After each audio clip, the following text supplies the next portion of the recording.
Hi, friends, and welcome back. Today, I wanted to come with a quick reminder to not let the events of the world take you too far down the road of despair. It's easy to kind of look at everything that's going on and find yourself in a situation where you think that there's no hope, or the world's going to end, or I may as well give up, or why even try.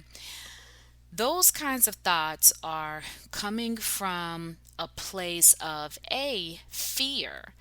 But to put it to you in more simple terms, those kinds of thoughts arise because you're looking at something and you're applying a judgment to it. Let me give you an example. If you watch the news is going to tell you that everybody's sick, or everybody is broke, or we're on the verge of war, and just all these negative images that they just kind of fill us with.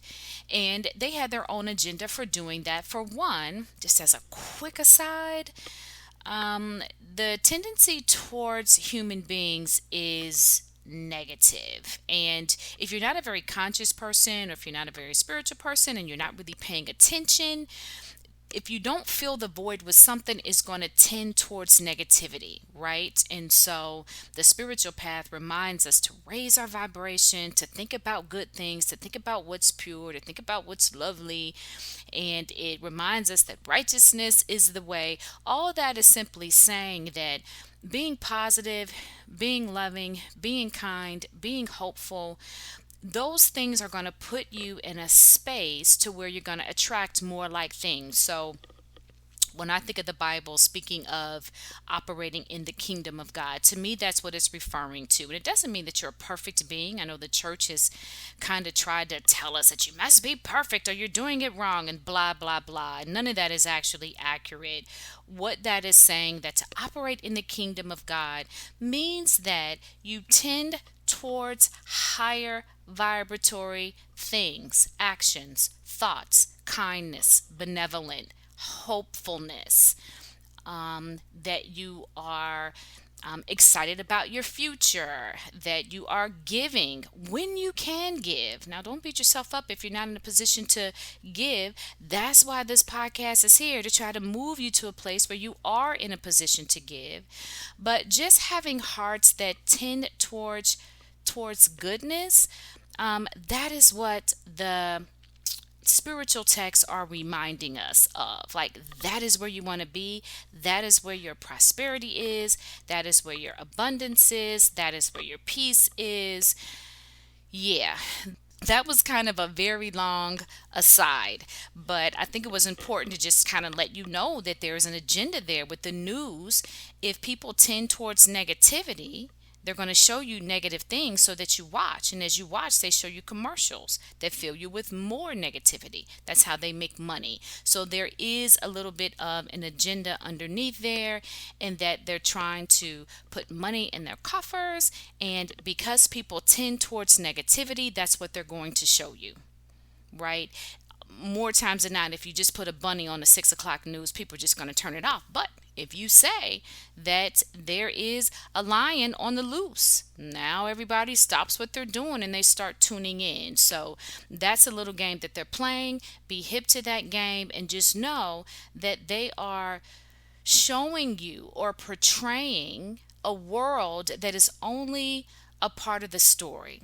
Because while there are some very negative things going on in the world, at the same time, people are thriving. You're just not seeing that. There's new millionaires coming into play. There are people that are winning the lottery. There are all kinds of great things happening in the world. People are serving one another. There are acts of kindness every day, all day. I mean, if you just go on YouTube and see all the funny videos of babies laughing or pets doing funny things, there's a lot of goodness in the world right now. But if you're only paying attention to what is negative, your thoughts are going to lead you down the path of the world is in chaos and there is no hope, and why should I even try, or why even bother? So I just wanted to come and give a quick reminder. Don't start going down that path. Just know that that's only a part of what you're seeing. Most people are thriving right now. And if they aren't thriving like millionaires and all of that, they are just going to the grocery store, going to their kids' sports games or ballet recitals, or they're having family over, or they're going to a movie or going to a restaurant for dinner, And so just be mindful of that you're only seeing a small portion of what is going on in the world. You're only being fed, just a portion of the whole pie. So the reason why you feel bad is not only because you're looking at it, but because you're looking at it and you are assigning judgment to it. As you see the 10th negative news story, then you start the very human process of assigning judgment to that. And so that looks like this is all bad, the world is all bad. And you just kind of start bebopping down that road of negativity, and you don't want to do that. If you look at it, just look at it and try to be as neutral as possible. It is okay to be informed about the world. Now, I'm not naive at all, and I would never try to lead you down the path of pie in the sky or you know, just an unrealistic view of life. I mean, it is what it is. We are all human. And so we live in this world and there are things that are going on. So I would never say just completely shun it and be just totally naive to everything that's going on in the world. For example, if there is a lion on the loose in your neighborhood, it might be good for you to know that. Now, you can work the spiritual path to where you would never encounter the lion, but a lot of us just aren't there yet. So it kind of behooves us to know that there is a lion, or maybe there's a gas shortage. If that were to happen when you got up and you had to go to work, you couldn't get gas, right? So this is just life, and life just is what it is, and we have to kind of pay attention to life. But you don't have to let it carry you off to these places that don't serve you and that aren't accurate. So it is okay to be informed, but as you look at that, be careful about applying certain judgments to it that aren't accurate. That's probably the best way that I can say that. Sometimes, life just happens and the interstate is blocked off. That is something that's good to know if it is going to keep you from getting to work on time. Life is going to happen, right? So it's good to know that. You may want to phone ahead and tell your boss, or send an email, or try to find an alternative route.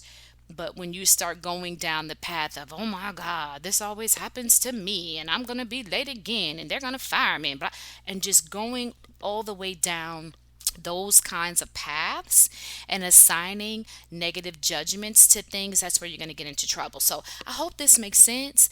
Look at it if you must, right?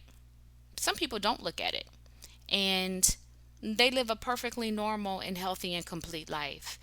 I do look at it. Now, that is just me because I feel like my role in the world is to kind of help usher and guide people. So I do look at it, but I try to be mindful of when my mind is taking me down a path that is not serving me. I can look at it and I can say, wow, that's bad. But at the same time, I hold the understanding that this is just a part of what I'm being shown. And that is what the world is right now, because that is how money is being made. The more views they get, the more money they make. And so they're going to start manipulating us to get the views, like your social media feed that is designed by algorithms to keep you on the app. And so they're going to show you things that they think will keep you on the app. Now, if someone helped a little old lady across the street in Schenectady, that may not keep you on the app, but if there is an argument about politics, or if there is, a forest fire in California, those kinds of things keep you on the app. And so that's what they're just going to keep feeding you. And if you're not careful, you will get an imbalanced view of the world. So hope that helps. I love you, and see you next time.